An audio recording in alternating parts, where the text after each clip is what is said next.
Organic chemistry या कार्बनिक रासायनिक विज्ञान, आज हम बात करते हैं इसी के बारे में, क्योंकि सामने तो बच्चे बोलते हैं कि इनऑर्गेनिक केमिस्ट्री या कार्बनिक केमिस्ट्री तो समझ में आ जाती है, लेकिन ऑर्गेनिक केमिस्ट्री आसानी से समझ में नहीं आती है। कारण ये नहीं है कि ऑर्गेनिक केमिस्ट्री समझ में नहीं आती है, कारण यही होता है कि इसे बार बार छुड़ा दिया जाता है। तो आज मैं बिल्कुल बेसिक से स्टार्ट करता हूँ ऑर्गेनिक केमिस्ट्री। ऑर्गेनिक केमिस्ट्री मतलब कार्बन तथा कार्बन के यौगिकों का अध्ययन। कार्बन तथा कार्बन के यौगिकों का अध्ययन विज्ञान की जिस शाखा में किया जाता है, रसायन विज्ञान की जिस शाखा में किया जाता है, उसे हम ऑर्गेनिक केमिस्ट्री कहते हैं।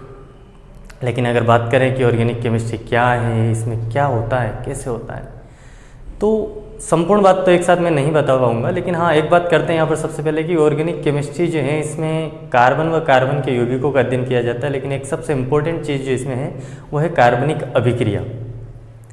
यहाँ पर कार्बनिक अभिक्रियाओं का बहुत महत्व है, और हम देखते हैं सामान्यतः अभिक्रिया के बारे में तो हम पढ़ते हैं, लेकिन ये कार्बनिक अभिक्रिया और अभिक्रिया में थोड़ा सा अंतर होता है। क्या अंतर है तो देखते हैं। सबसे पहले हम बात करते हैं अभिक्रिया की।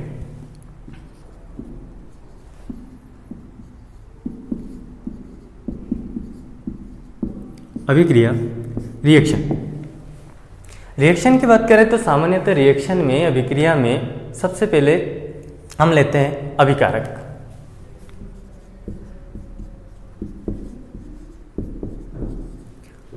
अभिकारक परस्पर क्रिया करते हैं और क्रिया करके एक नए पदार्थ का निर्माण करते हैं, जिसे हम बोलते हैं उत्पाद।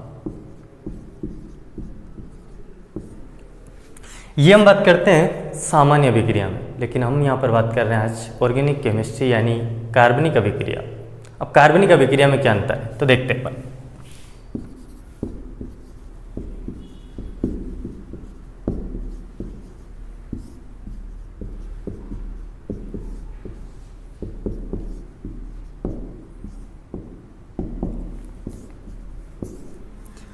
अगर हमने कार्बनिक अभिक्रिया को भी सामान्य अभिक्रिया मतलब अभिकारक से सीधे उत्पाद की तरफ पढ़ा, तो फिर वही बात आएगी कि ऑर्गेनिक केमिस्ट्री जो है हार्ड है। लेकिन वास्तविकता में ऐसा नहीं है। देखते हैं हम सबसे पहले तो कार्बनिक अभिक्रिया में सबसे पहले अभिकारक क्रिया करते हैं। अभिकारक क्रिया करके सबसे पहले बनाते हैं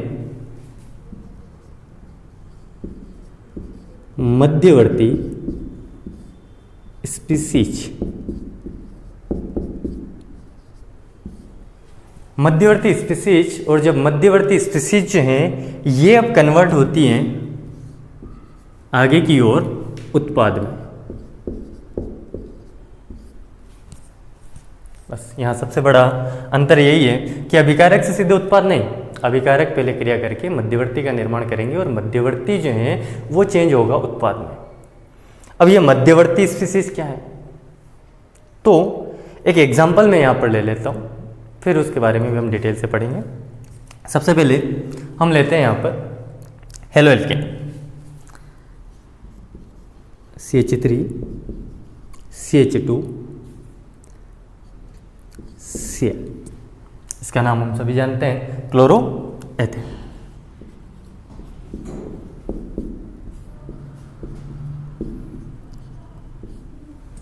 क्लोरोएथेन की क्रिया जो है यदि हम किससे करें,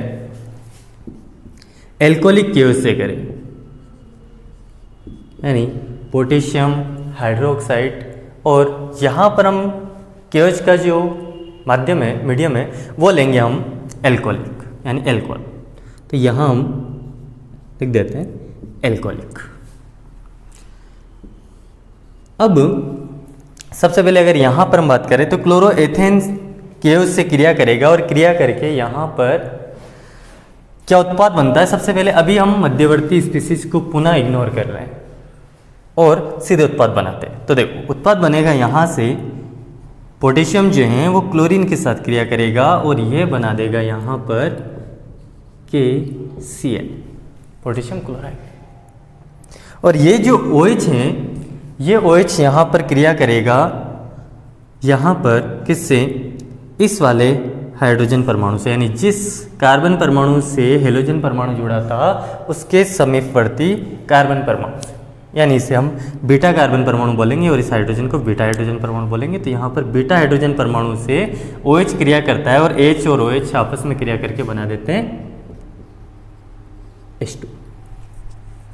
अब इसके बाद हम बात करते हैं यहाँ पर क्लोरीन के जाने से इस कार्बन की एक वैलेंसी रिक्त, यहां से एक हाइड्रोजन जाने से अब यहां पर बच गया CH2 अर्थात एक कार्बन की एक वैलेंसी और रिक्त। तो इसी स्थिति में यहां पर उत्पाद बनता है CH2 डबल बॉन्ड CH2 यानी एल्कीन। और सबसे बड़ी गलती हम यही कर जाते हैं कि हमने जो है सीधे यहाँ पर अभिकारक से उत्पाद का निर्माण कर दिया। अब अभिकारक से उत्पाद का निर्माण करने पर हमें यहाँ पर अधिकतर चीज़ें रटनी पड़ती है और इसीलिए हमारा जो ऑर्गेनिक केमिस्ट्री है वो धीरे धीरे हार्ड बनता जाता है हमारे। वास्तविकता में यहाँ पर अभिकारक से सीधे उत्पाद हमें याद रखने की आवश्यकता नहीं है। अभिकारक से पहले बनेगा मध्यवर्ती और मध्यवर्ती से फिर बनेगा उत्पाद। अगर हमने अभिकारक से मध्यवर्ती को कैसे बनता है और कौन सा मध्यवर्ती बनता है अगर ये पहचान लिया तो हमारे लिए ये जो अभिक्रिया है ये बहुत आसान हो जाएगी। कैसे आसान हो जाएगी? क्योंकि अधिकतर अभिक्रिया कुछ सीमित मध्यवर्ती स्पीसीज के द्वारा ही संपन्न होती है। जैसे अगर हम बात करें यहाँ पर तो कार्बोकेटायन है, कार्बेरेनायन है, मुक्त मूलक है, बेंजाइन है, नाइट्रीन है, ये से कुछ मध्यवर्ती स्पीसीज हैं। इन्हीं के माध्यम से अभिक्रिया जो है अभिकारक जो हैं उत्पाद में परिवर्तित होते हैं। तो इतनी सारी रिएक्शन अगर इन्हीं मध्यवर्ती की सहायता से होती है तो पहले हमें इन मध्यवर्ती को समझना चाहिए। बात करते हैं कि यहाँ पर कैसे मध्यवर्ती, ये तो हमने बोल लिया कि मध्यवर्ती बनते हैं, लेकिन हाँ इसमें कैसे मध्यवर्ती बनते हैं तो इसी एग्जाम्पल से हम देखते हैं कि क्या मध्यवर्ती क्या होता है और किस प्रकार से बनता है। तो देखो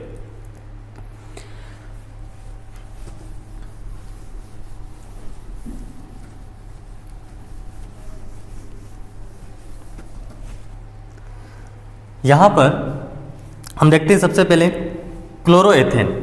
तो CH3 CH2 Cl क्लोरोएथेन जो है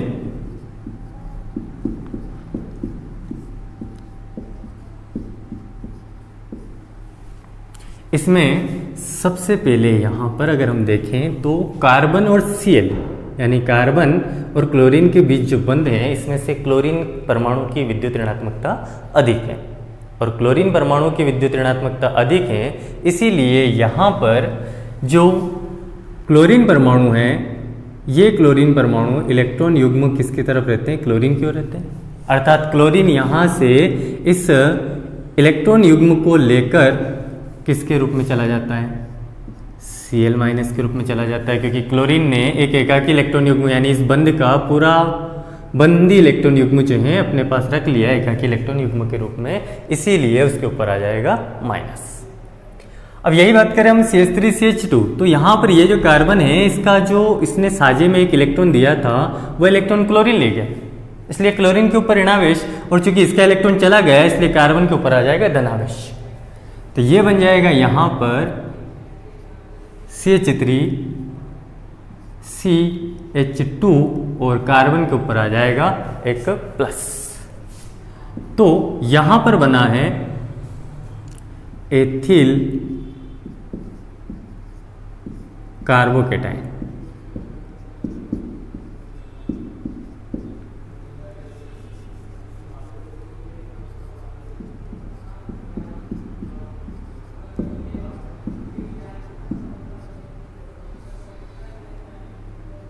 एथिल कार्बोकेटाइन, और यही एथिल कार्बोकेटाइन जो है जिस मध्यवर्ती की हम बात कर रहे थे वो मध्यवर्ती यही है। अर्थात ये हो गया हमारा मध्यवर्ती स्पीसीज, या हम बोल देंगे इसे मध्यवर्ती। अब बात करते हैं ये जो मध्यवर्ती है इसको स्टेप फर्स्ट नाम दे देते हैं, इसको स्टेप सेकंड के रूप में देते हैं।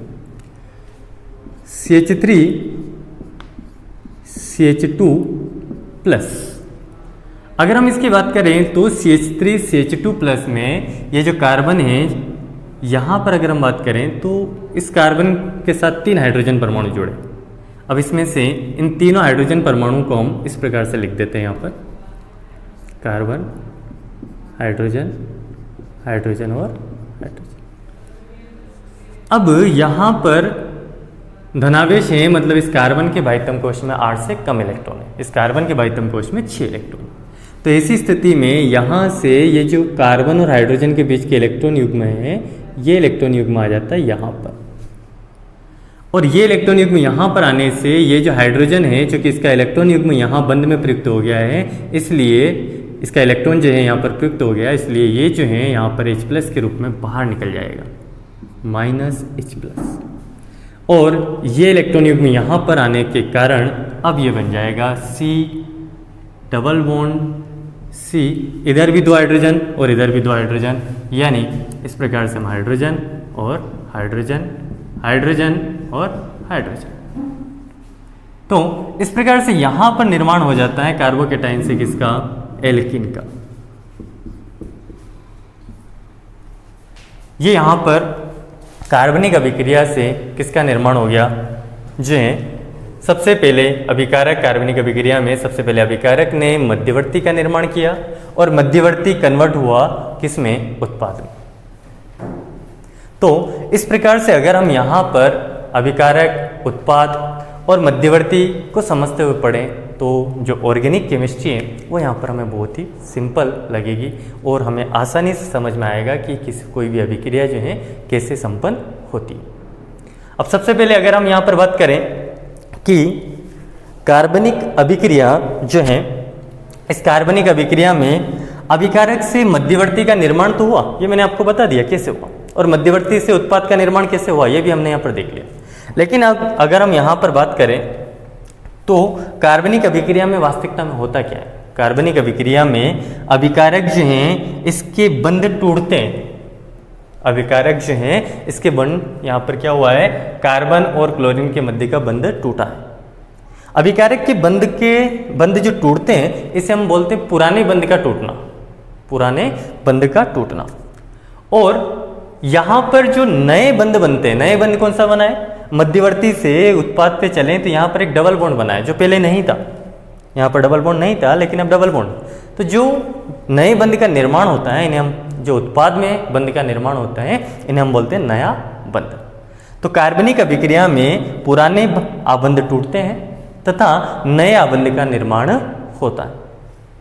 अब ये पुराने आबंध कैसे टूटते हैं, अगर हम इसके भी बारे में बात करें तो पुराने आबंध को तोड़ने के लिए, या हम बोलें कि पुराने आबंध 2 प्रकार से टूटते हैं। एक होता है सम्मांश बंध विखंडन और दूसरा होता है विसम्मांश बंध विखंडन। तो यहां पर हम बात कर लेते हैं नंबर 1 सम्मांश बंध विखंडन,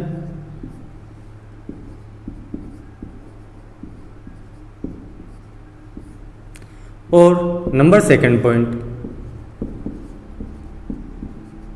विसम्मांश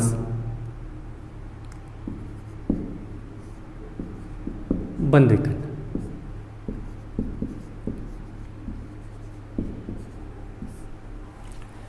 यानी अभिकारक में बंध का विखंडन कैसे होता है, ये यहाँ पर 2 प्रकार से होता है, सम्मांश बंध विखंडन और विसम्मांश बंध विखंडन। लेकिन ये सम्मांश बंध विखंडन और विसम्मांश बंध विखंडन भी कैसे होता है, या इन्हें समझने के लिए इससे पहले हम यहाँ पर 2 टॉपिक जो यहाँ पर बहुत इंपॉर्टेंट है वो हम पढ़ेंगे। और ये दोनों टॉपिक जो हैं इनकी अगर हम बात करें तो ये हो जाएंगे यहाँ पर नंबर 1 है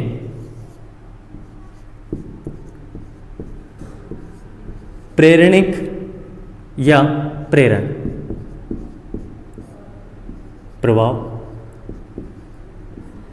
जिसे हम इंडक्टिव इफेक्ट भी बोलते हैं। और नंबर 2 जो है वो होगा यहाँ पर इलेक्ट्रोमेरी प्रभाव, इलेक्ट्रोमेरी प्रभाव।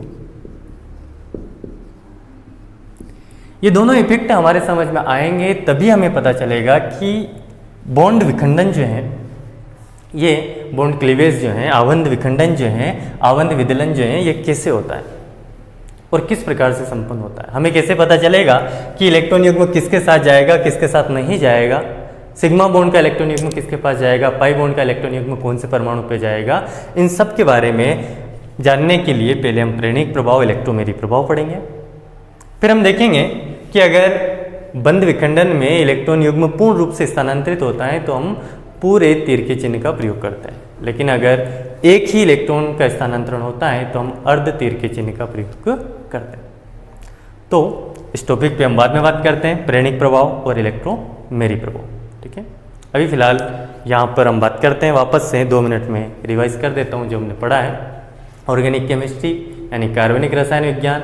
कार्बनिक रसायन विज्ञान की हम बात करें तो कार्बनिक रसायन विज्ञान के अंतर्गत जो है हम यहाँ पर कार्बन तथा कार्बन के यौगिकों का अध्ययन करते हैं। कार्बनिक रसायन विज्ञान को अगर हमें समझना है, कार्बन व कार्बन के यौगिकों का अध्ययन करना है, तो यहाँ पर एक इम्पोर्टेंट चीज़ है, वो है कार्बनिक अभिक्रिया। कार्बनिक अभिक्रिया में सबसे पहले अभिकारक क्रिया करके मध्यवर्ती का निर्माण करते हैं। मध्यवर्ती जो है वो उत्पाद में परिवर्तित होता है। तो अभिकारक से मध्यवर्ती का निर्माण कैसे होता है और मध्यवर्ती से उत्पाद का निर्माण कैसे होता है, इसके बारे में थोड़ा सा हमने पढ़ा है। हम ये नहीं बोलेंगे डिटेल से पढ़ा है, धीरे धीरे डिटेल पे जाएंगे। अभी फिलहाल हमने थोड़ा सा पढ़ा है कि किस प्रकार से अभिकारक से मध्यवर्ती का निर्माण हुआ और मध्यवर्ती से किस प्रकार से उत्पाद का निर्माण हुआ। बाकी अपन बाद में देखते हैं अगली क्लास में। Thank you.